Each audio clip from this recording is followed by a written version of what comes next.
आपका कितना है, ये चैप्टर है आपका 8, इसका विविध एक्सरसाइज का है मिसलेनियस का पहला क्वेश्चन।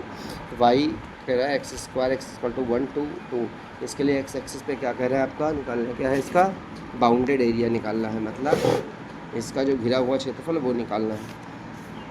तो वाई बराबर क्या दिया हुआ है, एक्स स्क्वायर, लिमिट भी आपको दी हुई है, मतलब फंक्शन क्या है, Y square X, Y equal to X square और एक्स इक्वल टू 1 से 2 और एक्स एक्सिस पे कह रहा है। तो कह रहा है घिरा क्षेत्रफल क्या होगा, घिरा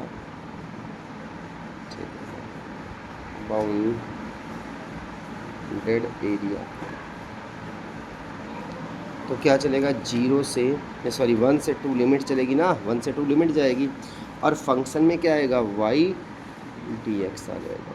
यहाँ तक सही है ना भैया। बाउंडेड एरिया क्या हो जाएगा, 1 से 2 जाएगा, लिमिट चलती है, ठीक, लोअर ये है अपर ये हो गई।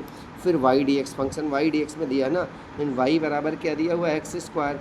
तो हम क्या कर देंगे अगले स्टेप में, 1 से 2 लिमिट रखेंगे और एक्स स्क्वायर डी एक्स। आप फंक्शन की लिमिट क्या हो गई आपकी, एक्स स्क्वायर डी एक्स हो गई। एक्स स्क्वायर का डी ऑफ डी एक्स करिए, आपको पता है क्या होता है, पावर में 1 ऐड हो जाता है और सेम वहीं नीचे रहता है और 1 से 2 लिमिट चलेगी आपकी।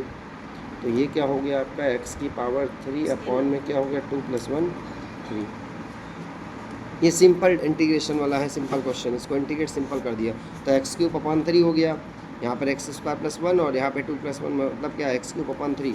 यहाँ पे y dx था तो y का मान दिया होता है x², हमने x² दिया dx। लिमिट बदलने का कोई चांस ही नहीं होता है इसमें आपका, तो लिमिट चेंज नहीं हुआ तो x² 1 अपॉन 2 + 1 मतलब 1 से 2 लिमिट, x³ अपॉन 3। अब आप क्या रखते, अपर लिमिट रखते, फिर लोअर लिमिट मतलब उच्च सीमा -3। तो 2 का क्यूब हो गया भैया बटे में 3 माइनस का 1 का क्यूब अपॉन में 3 आ जाएगा। 2 का क्यूब कितना हो जाता है, 2 × 4 2 × 8 हो जाता है अपॉन में 3 और ये 1 अपॉन क्या हुआ 3। यहाँ तक तो सही कर लिया, क्या हो गया 8, 2 × 4 2 × 8 और ये 3, ये 1 की पावर 3। लोअर पहले अपर लिमिट रख दिया उच्च सीमा, माइनस लगा के लोअर लिमिट रख दिया निम्न सीमा। अब क्या हो जाएगा, जब आपको डिनोमिनेटर सेम मिल जाता है, हर बराबर मिलता है तो आप एलसीएम नहीं लेते हो, और जब डिनोमिनेटर अलग अलग मिलता है नंबर का तो एलसीएम लेना पड़ता है। तो यहाँ पर 3 और 3 ही आ गया तो आप एलसीएम नहीं लेंगे तो वही आपका क्वेश्चन सॉल्व होगा। तो 8 हो गया, 3 से 3 डिवाइड किया 1 1 8 जा 8। यहाँ पर कितना हो गया, 3 से 3 डिवाइड किया 1 1 1 जा 1। तो क्या हो गया 8 - 1 क्या हो जाएगा आपका, 8 - 1 7 अपॉन 3। यही आपका क्या हो जाएगा, इसका आंसर हो जाएगा।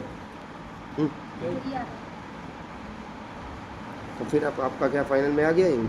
और एक्स एक्सिस कह रहा था इसलिए हमने यहाँ पे कुछ इसके साथ जो एरिया किया ये 4 टाइम नहीं करा हमने, क्योंकि बता दिया था उसने एक्सिस क्या है, एक्सिस मतलब एक ही क्वाड्रेंट पे एक्स डैश बता था, दूसरा क्वाड्रेंट, 4 क्वाड्रेंट का हम ले नहीं सकते तो एक ही क्वाड्रेंट का लेना था, इसलिए हमारा फाइनल में आंसर हो गया।